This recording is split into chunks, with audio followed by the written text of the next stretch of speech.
Que a graça e a paz de Deus esteja conosco em todos os momentos da vida. Hoje nós estamos finalizando a série de pregações e para quem veio em todos os cultos, nós refletimos quase exaustivamente sobre Lutero, sobre as descobertas de Lutero, o que mudou e o quanto a descoberta de Lutero no século XVI teve um grande impacto para a história da humanidade.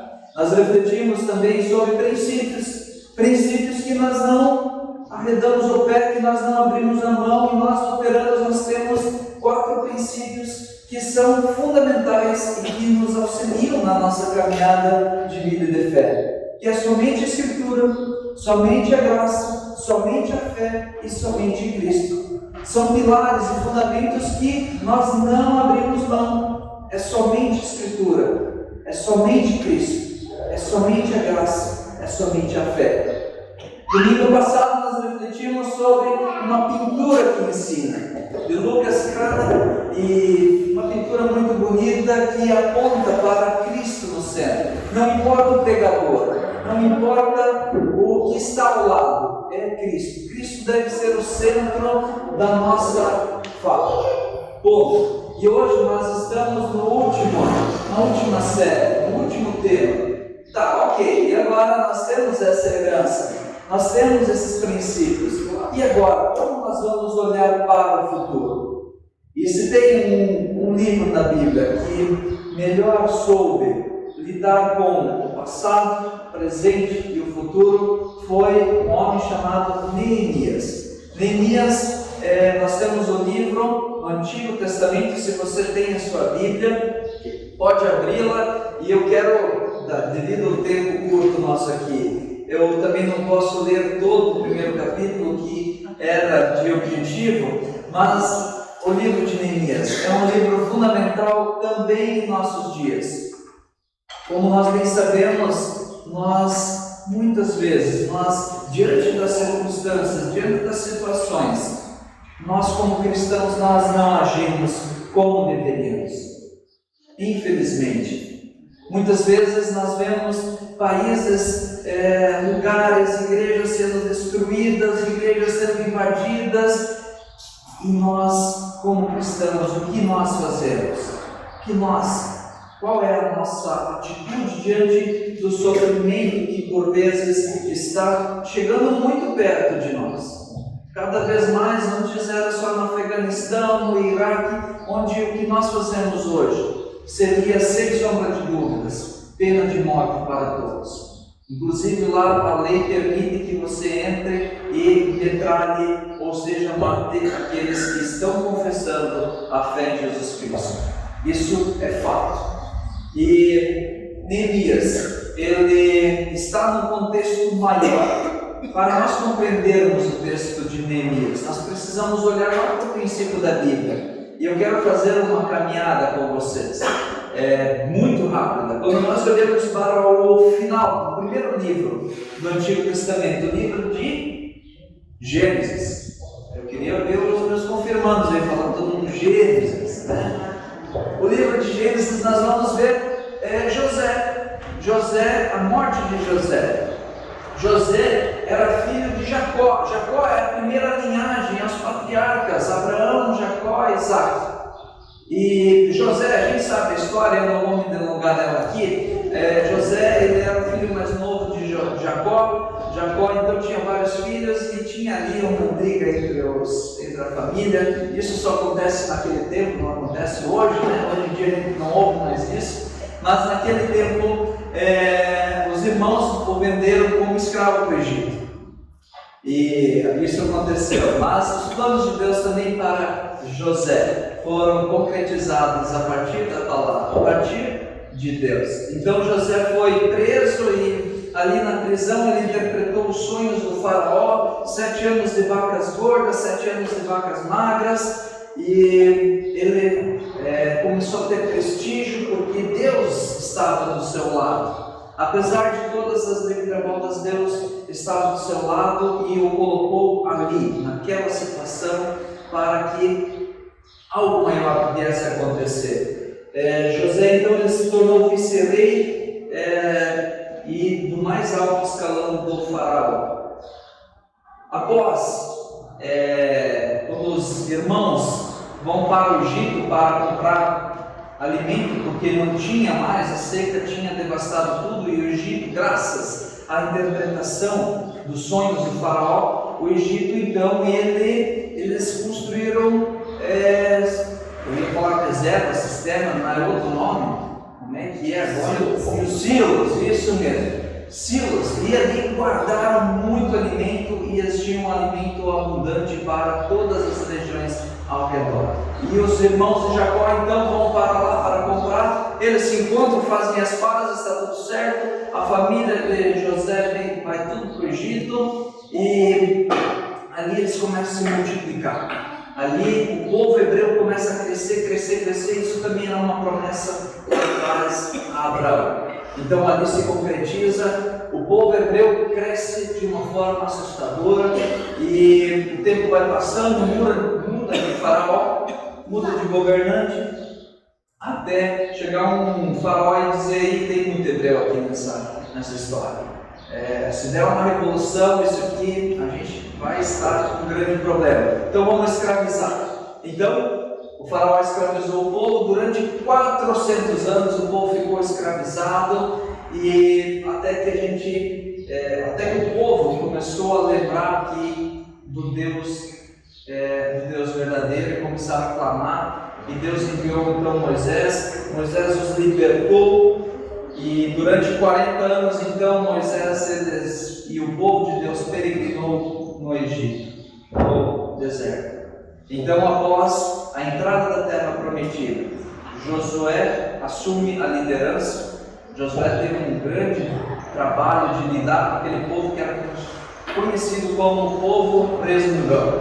Também hoje em dia a gente já nem ouve mais que o povo é resmungão, né? Mas naquele tempo, então, Josué tinha que estar à frente. A Bíblia continua relatando, entramos no tempo dos juízes. Os juízes são aqueles que legislavam, cuidavam do povo, resolviam os problemas, e tudo estava bem, até que o povo de Deus então começou a olhar o povo vizinho e disse: eles têm rei, e os reis são bons, então quem sabe a gente pede para Deus reis. Então Deus concede reis ao povo. Então nós temos o primeiro rei Saul, depois Davi, depois nós temos Salomão, e a partir de Salomão há uma grande ruptura do povo de Deus, há uma divisão de duas tribos, a tribo do norte e a tribo do sul. A tribo do norte é comandada por Jeroboão, e ela é dizimada pelos assírios. Isso é histórico. Depois o reino do sul, que era mais temente a Deus, com duas tribos, são dominados pelos babilônios. Então, os babilônicos, eles pegam, eles dominam o restante do povo de Deus, que não estava disperso. E aqui nós entramos na história de Neemias. Neemias se encaixa aqui. Neemias, então, ele está num período de transição, quando a Babilônia ela é destruída pela Pérsia. E a Pérsia era uma grande potência na época, era soberana, e a Pérsia, então, ela domina, destrói a Babilônia, e Neemias, então, ele tem uma escolha para fazer: de voltar para Jerusalém, ou de ficar servindo ao rei da Pérsia. O rei da Pérsia liberou todos os judeus. Ele disse: olha, podem voltar para Jerusalém, reconstruam o templo de vocês, a cidade de vocês. E Neemias, ele permanece ali com o rei Artaxerxes. E esse era um reinado muito bom, mas o que eu quero chamar a atenção, e quando a gente começa a ler o texto de Neemias no capítulo 1, nós vamos ver que um dos irmãos de Neemias vai até Neemias e diz como é que a coisa está andando lá em Jerusalém. E o irmão não poupa os detalhes de como a coisa está andando. Neemias, então, ele fica sabendo que a coisa está de mal a pior. O templo não vai para frente, não é construído. Os muros que protegem Jerusalém não são edificados, e naquele tempo, se a cidade não tivesse uma boa estrutura, um bom muro, facilmente era invadido, era destruído novamente.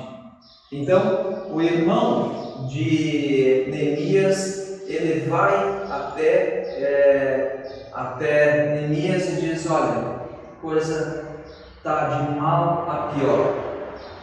E o que Neemias faz com isso? Qual é a postura de Neemias diante desse fato? Primeiro, Neemias, ele, mesmo estando longe de Jerusalém, Neemias se importa. E eu acho que esse é um dos pontos muito preciosos para nós hoje. Nós nos importarmos mais com as outras pessoas, mais com os cristãos que estão aí mundo afora sofrendo. Se importar é importar a dor, os problemas dos outros. E quando Neemias ele pergunta assim: como é que está? É a mesma coisa quando a gente pergunta: como é que está a tua família? Aí a pessoa diz: olha, está mal. A gente pega para nós uma parte dessa dor. Então, essa primeira postura de Neemias, ele se importou, ele se compadeceu daquilo que estava acontecendo. E aqui acontece a missão de Neemias. A partir daqui, Neemias, ele tem o chamado dele de agir. E eu quero dizer para você, sem medo de errar, com toda a convicção, Deus pode nos chamar em determinados momentos da vida, em determinadas circunstâncias da vida. Deus pode nos chamar em qualquer momento. E não importa quem você é, o que você fez na tua vida até hoje. É só nós olharmos para a história. Moisés tinha destruído uma família, tinha matado alguém. E mesmo assim Deus chamou aquele homem para libertar o povo de Deus. E Deus o chamou no momento que ele estava fugindo do seu passado. E Deus disse: olha, tu vai voltar lá e vai resgatar o povo.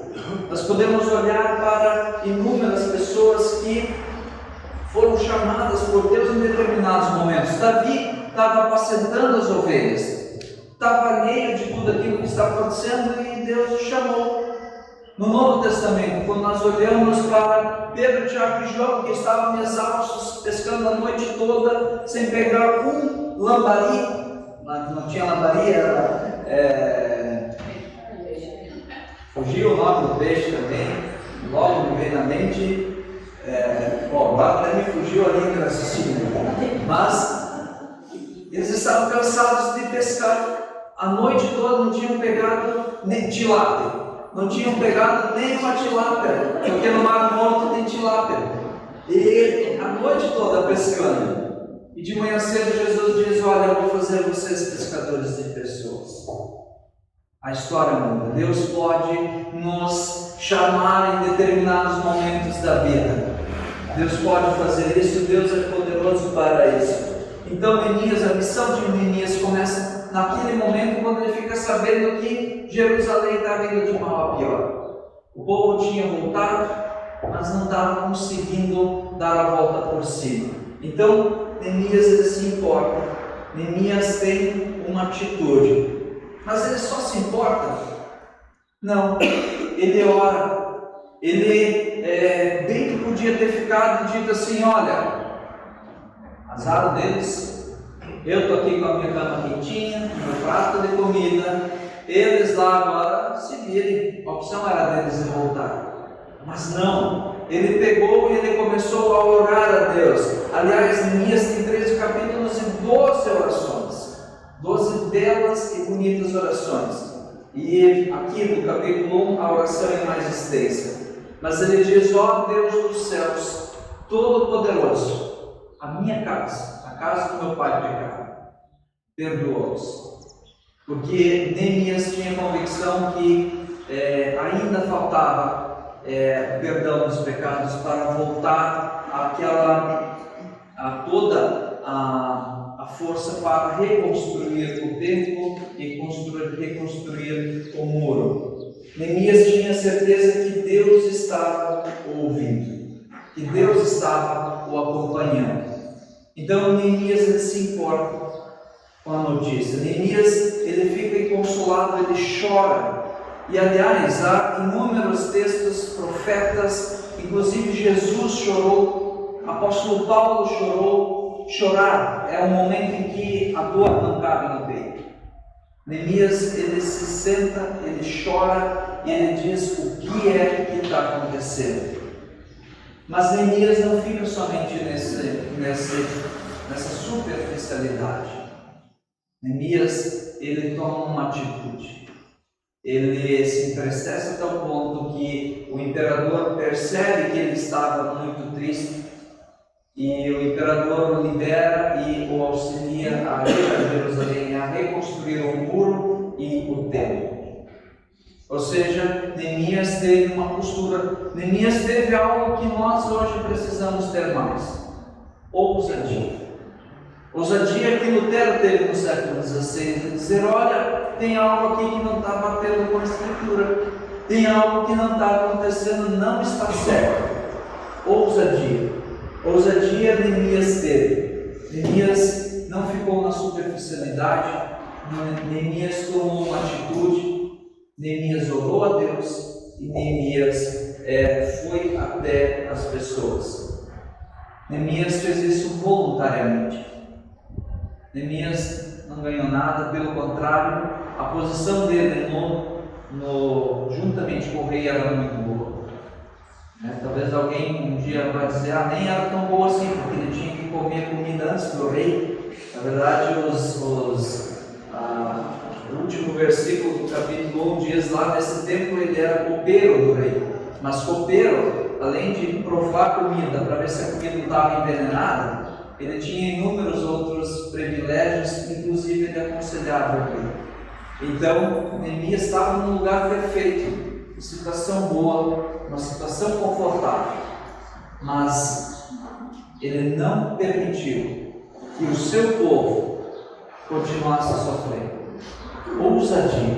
Ousadia e voluntariado, de dizer assim: olha, eu quero servir a esse Deus, eu quero agir, eu quero auxiliar com os meus dons. Hoje nós tivemos um batizado aqui. Daqui a pouco nós teremos um momento em que eu chamarei os confirmandos aqui à frente para falar os versículos bíblicos e os nomes, o seu nome e o nome dos seus pais. E os confirmandos, que no próximo domingo serão confirmados, que vocês tenham a ousadia, assim como Neemias fez, diante dos problemas, diante do mundo que pode estar em destruição, mas que tenham ousadia de enfrentar aquilo que deve ser enfrentado, assim como Lutero fez no século XVI. Lutero também deixou a comodidade, deixou os seus privilégios, deixou tudo de lado, voluntariamente agiu. E é em consonância com essa palavra nós queremos entoar o próximo hino: Deus é castelo forte e bom.